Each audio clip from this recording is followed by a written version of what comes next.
बिस्मिल्लाहिर्रहमानिर्रहीम। अस्सलामुअलैकुम to all YouTube viewers. कैसे हैं आप सब? उम्मीद करती हूँ कि आप खैरियत से होंगे। आज मैं आपको थ्योरम नंबर 3 समझाऊंगी जो कि आपके 10 क्लास का है।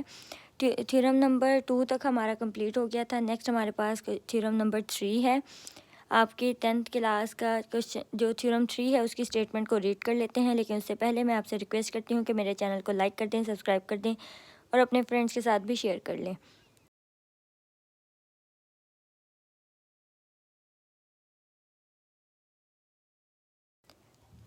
Perpendicular from the centre of a circle on a cord bisect it. हमने शो करना है कि परपेंडिकुलर से किसी सर्कल का वो ऑन अ कॉर्ड किसी एक कॉर्ड के ऊपर बाइसेक्ट होता है सेंटर से। ये हमारे पास एक सेंटर सर्कल है, इसका एक सेंटर ओ गिवन किया हुआ है। उसके बाद आपने फाइंड करना है कि जो परपेंडिकुलर डिस्टेंस है फ्रॉम द सेंटर से किसी सर्कल का किसी कॉर्ड के ऊपर उसको बाइसेक्ट करता है, यानी कि जो हम परपेंडिकुलर डिस्टेंस लेंगे वो कॉर्ड को बाइसेक्ट करेगा। गिवन पॉइंट हमारे पास है A B is the chord of the circle with centre at O so that O M perpendicular chord A B. हमारे पास गिवन पॉइंट गिवन किया है ए बी, एक हमारे पास कॉर्ड है। मैंने आपको बताया था कि कॉर्ड क्या होता है कि एक सर्कल के जो दो बाउंड्रीज़ को टच करता है वो हमारे पास एक कॉर्ड होता है। कोई भी लाइन सेगमेंट जो सर्कल की बाउंड्रीज़ को टच करेंगी वो कॉर्ड कंसीडर होती है। ए बी कॉर्ड है किसी सर्कल की विथ सेंटर एट ओ, उसका एक सेंटर पॉइंट ओ है। सो डैट हमने प्रूव करना है, जो गिवन हमें दिया हुआ है वो है A O M perpendicular distance होना चाहिए ए बी से, यानी कि O M chord perpendicular chord A B पर परपेंडिकुलर हो। नेक्स्ट हमारे पास टू प्रूफ की कंडीशन है। टू प्रूफ क्या है जी? M is the to proof वो चीज़ होती है जो चीज़ हमने प्रूफ करनी होती है। हमने कहा कि ओ एम जो है वो परपेंडिकुलर है ए बी कॉर्ड के ऊपर, तो इसका मतलब क्या हुआ कि एम हमारे पास एक मिड पॉइंट हो गया। M is the mid point of chord A B और हमने फॉर एग्जांपल प्रूफ करना है ए का एम से डिस्टेंस और बी का एम से डिस्टेंस इक्वल है। ये चीज़ हमने प्रूफ करनी है। कंस्ट्रक्शन पॉइंट है join A and B with centre O. A को हमने ओ के साथ ज्वाइन किया, बी को भी हमने ओ के साथ ज्वाइन किया। जब हमने इसको ज्वाइन किया तो हमारे पास ये ट्रायंगल्स बन रही हैं O M A and O M B. Construction जो चीज़ हम खुद से करते हैं वो हमारा कंस्ट्रक्शन पॉइंट होता है, तो हमने ए और बी को ओ से ज्वाइन किया था, इसलिए ये हमारा कंस्ट्रक्शन पॉइंट होगा। नेक्स्ट हमारे पास इसका प्रूफ में स्टेटमेंट और रीज़न है। अब हमारे पास दो ट्रायंगल बन रही हैं ओ ए एम और ओ बी एम। एक ट्रायंगल राइट एंगल ट्रायंगल बन रही है। राइट एंगल ट्रायंगल कैसे होती है? वो ट्रायंगल जिस पे एक एंगल 90 डिग्री का होता है, लाइक एम पे 90 डिग्री का स्ट्रेट एंगल है, तो it means vertically straight angle है, तो इट मीन्स कि ये हमारी राइट एंगल ट्रायंगल है ओ ए एम। तो अगर मैं इसको देखूं तो हमारे पास यहाँ पर ओ ए एम इस तरीके से बन रही है ए एम एंड ओ, ये ओ ए एम बन गई। और एक और बन रही है वो इस साइड पे इस शेप में बन रही है जिसमें एम ओ और बी ये इस शेप की है। अब हमारे पास जो है measurement angle O A M correspondence है ओ बी एम के, ये एक दूसरे के अगेंस्ट पे है, इसलिए हम इसको करस्पॉन्डेंस शो कर देते हैं।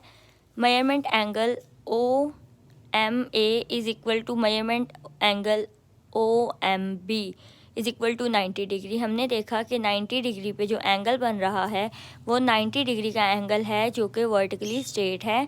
ये हमारे पास गिवन पॉइंट में भी था, यानी कि हमें पहले से ही बताया हुआ था कि जो हमारा ओ एम है वो किसी कॉर्ड ए बी के ऊपर परपेंडिकुलर है। ये चीज़ हमें ऑलरेडी एक्सप्लेन की थी, तो ये गिवन में भी हमने पॉइंट लिखा था।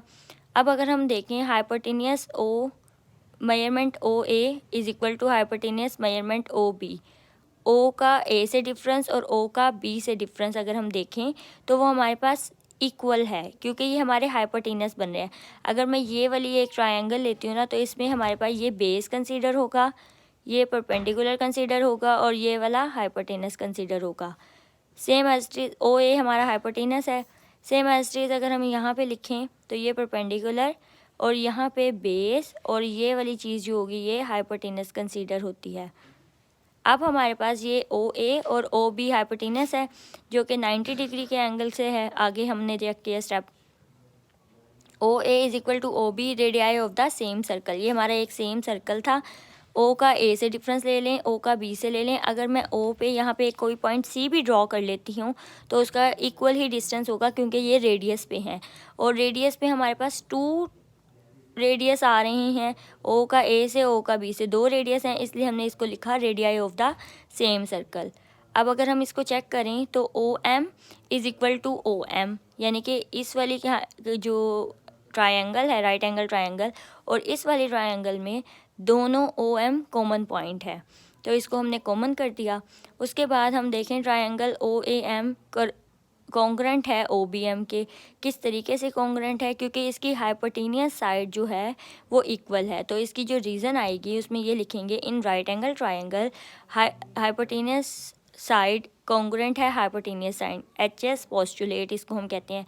जब हमारे पास दो ट्रायंगल्स की हाइपोटेनस साइड इक्वल होती है उसको हम HS पोस्टुलेट कहते हैं, OA और OB। इसको हमने कह दिया कि ये हाइपोटेनस साइड है तो इसलिए हम कह देंगे कि ये OAM और OBM आपस में कॉन्ग्रुएंट है।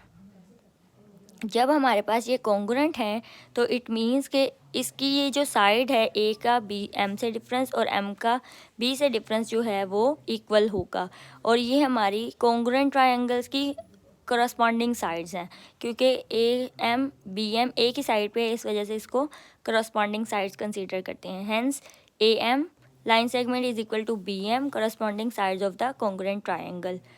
OM बाइसेक्ट द कोड AB। सो ये शो कर रहा है कि OM जो है वो AB का बाइसेक्टर पर ही है। ये था हमारा थ्योरम नंबर 3। नेक्स्ट मैं आपको इसका थ्योरम नंबर 4 समझाऊंगी। तब तक के लिए अल्लाह हाफिज़।